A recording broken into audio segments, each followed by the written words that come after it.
बंदर और मगरमच्छ की कहानी बहुत समय पहले की बात है। एक बहुत बड़ा जंगल हुआ करता था।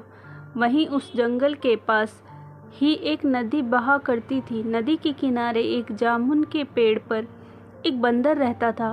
वो प्रतिदिन स्वादिष्ट जामुन खाता था। एक बार उस पेड़ के नीचे एक मगरमच्छ को आराम करते देखा, जो थका हुआ और भूखा लग रहा था। उसने सोचा कि शायद ये मगरमच्छ भी भूखा हो, इसलिए उसने मगरमच्छ को कुछ जामुन खाने को दे दिए। जामुन के लिए मगरमच्छ ने बंदर को धन्यवाद दिया। जल्द ही वे सबसे अच्छे दोस्त बन गए और एक दूसरे के साथ ज़्यादा समय बिताने लगे। अब बंदर मगरमच्छ को रोज जामुन देता और आनंद से जामुन खाया करते थे। एक दिन बंदर ने मगरमच्छ को उसकी पत्नी के लिए अतिरिक्त जामुन दिए, जिससे वो अपने घर ले जाए और दोनों साथ में कुछ जामुन भी खाएं। लेकिन बंदर को मगरमच्छ के पत्नी के स्वभाव के बारे में थोड़ी भी जानकारी नहीं थी। असल में मगरमच्छ की पत्नी एक दुष्ट मगरमच्छ थी। जब उसने बंदर द्वारा लाए गए जामुन खाए, तब उसकी बुद्धि में गलत योजनाएं पनपने लगी।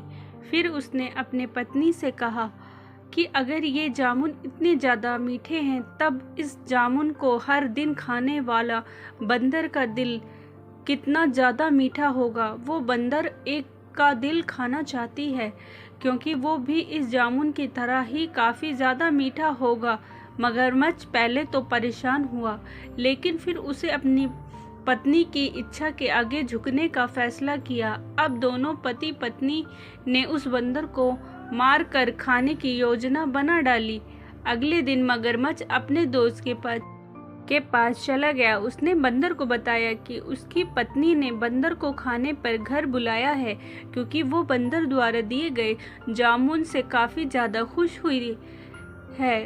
अब मगरमच्छ और बंदर दोनों मगरमच्छ के घर की तरफ तैर कर जाने लगे। इसके लिए मगरमच्छ ने बंदर को नदी के पार अपने घर तक ले जाने के लिए उसे अपनी पीठ पर लाद लिया। अब वो दोनों कुछ ही दूर गए थे कि उसने बंदर को अपनी पत्नी के दिल खाने की योजना के बारे में बताया। इसे सुनकर बंदर को बड़ा डर लगा और उसने अपने दिमाग का इस्तेमाल करना शुरू किया। बंदर ने होशियार होकर मगरमच्छ से कहा कि वो अपना दिल जामुन के पेड़ पर छोड़ गया है। चूँकि मगरमच्छ की पत्नी उसके दिल को खाना चाहती है, इसलिए उसे फिर से उस पेड़ पर जाकर अपने दिल को लाना होगा। बंदर की ये बात सुनकर मगरमच्छ प्रसन्न हुआ मूर्खतापूर्वक और मगरमच्छ बंदर के घर की ओर के लिए मुड़ गया। पेड़ के पास पहुंचते ही बंदर जामुन के पेड़ पर चढ़ गया। फिर उसने पेड़ के ऊपर से ही मगरमच्छ को कहा, क्या कोई दिल पेड़ पर रखता है? दिल के बिना कोई भी जीवित नहीं रह सकता। तुमने अपनी पत्नी के बहकावे में आकर मेरे भरोसे को तोड़ा है। अब हम फिर कभी दोस्त नहीं बन सकते। बंदर ने अपने दोस्त से कहा। अपने दोस्त को खोने के बाद दुखी मगरमच्छ अपनी दुष्ट पत्नी के पास वापस चला गया। इस कहानी से हमें ये सीख मिलती है कि अपने दोस्तों और जिन लोगों पर आप भरोसा करते हैं, उन्हें बुद्धिमानी से चुनें। किसी ऐसे व्यक्ति के विश्वास को कभी धोखा ना दें जो आप पर भरोसा करता हो। मुसीबत के क्षणों में जो धैर्य नहीं खोना चाहिए। मित्रता का सदैव सम्मान करें। स्टोरी अच्छी लगी हो तो प्लीज़ लाइक एंड सब्सक्राइब ज़रूर करें। मिलते हैं नेक्स्ट स्टोरी के साथ।